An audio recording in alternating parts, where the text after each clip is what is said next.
ഞാനും ഏട്ടനും കൂടി പിള്ളേറിയലിൽ സ്കൂളിലേക്ക് വിട്ട് നമ്മളൊന്ന് അമ്പലത്തിലേക്ക് പുറപ്പെട്ടതാട്ടാ. അന്ന് അവിടെ കടലായി അമ്പലത്തിൽ, കടലായി ശ്രീകൃഷ്ണ ക്ഷേത്രം. അന്നേരം എന്ന് വെച്ചാൽ അവിടെ സപ്താഹമായിരുന്നു.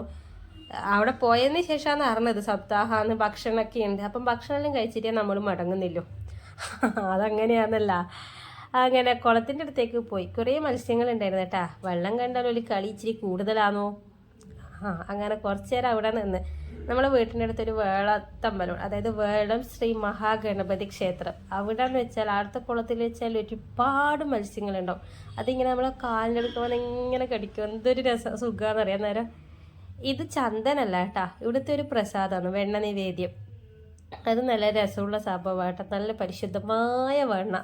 വീട്ടിൽ നിന്നാക്കിയാലൊന്നും ഇത്ര ടേസ്റ്റിൽ കിട്ടാറില്ല. അപ്പം ഞാനത് 2 പ്രസാദം വാങ്ങിച്ചിട്ടായിരുന്നു. ഇവർക്ക് രണ്ടാകും പിള്ളേർക്ക് നല്ല ഇഷ്ടമായതുകൊണ്ട് അങ്ങനെ പാൽപ്പായസവും നെയ്പായസവും ഒക്കെ വാങ്ങി കണ്ട സപ്താഹം നടക്കുന്നുണ്ട്. ഇനി നമ്മൾ പോയത് കളരിവാതിക്കൽ അമ്പലത്തിലാണ് കേട്ടാ. കളരിവാതിക്കൽ അമ്പലം, ഇത് നമ്മൾ അവിടെ എത്തി. അമ്പലത്തിൻ്റെ ഉള്ളിൽ നിന്ന് അങ്ങനെ വീഡിയോ എടുക്കുന്ന അത്ര ശരിയില്ലല്ലോ. അപ്പോൾ തൊഴുതിറങ്ങി അതിൻ്റെ വേക്കിലൊരു അമ്പലമുണ്ട്, അവിടത്തേക്ക് പോകാൻ നോക്കലാണ് കേട്ടാ. ഇതൊരു അമ്പലത്തിൻ്റെ ഒരു പുറം ഭാഗം നാഗസ്ഥാനമുണ്ട്.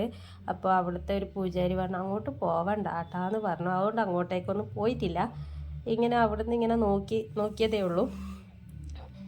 അങ്ങനെ അവിടുത്തെ അമ്പലത്തിലൊരു പ്രത്യേക അതാണ് ചിക്കൻ കിട്ടുന്ന, പ്രസാദം കിട്ടുന്ന ഒരു അമ്പലമാണ് അത്.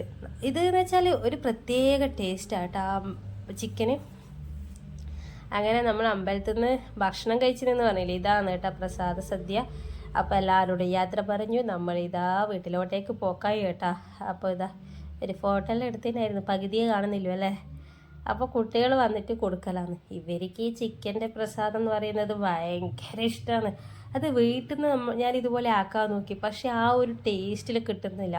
കുരുമുളകും മഞ്ഞളും ഉപ്പും മാത്രം ഇട്ട് തേങ്ങാക്കൊത്ത് ഇട്ടിട്ട് വെക്കുന്നതാണ്. പക്ഷേങ്കിൽ ഈ ടേസ്റ്റ് അത് അമ്പലത്തിലെ ആ പ്രസാദത്തിൽ തന്നെ ഉണ്ടാവും. അപ്പോൾ അജ്ജുൽ വേഗം എടുക്കുന്ന വെച്ചിട്ട് ആമി വാരി കൈമിൽ വെച്ചു.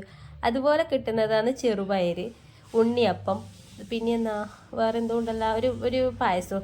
ഉണ്ണിയപ്പം നെയ്യിലങ്ങാട്ട് ഉണ്ടാക്കുന്ന ഒരു ടൈപ്പ് ഉണ്ണിയപ്പാന്ന് കേട്ടോ. അതെല്ലാം കഴിച്ചു. ഇനി ഇത് പാൽപ്പായസം, കണ്ണൻ്റെ അമ്പലത്തിൽ നിന്ന് കിട്ടിയ പാൽപ്പായസമാണ് കേട്ടോ. ഇനി നെയ്പായസവും ഉണ്ട്, വെണ്ണയുണ്ട്.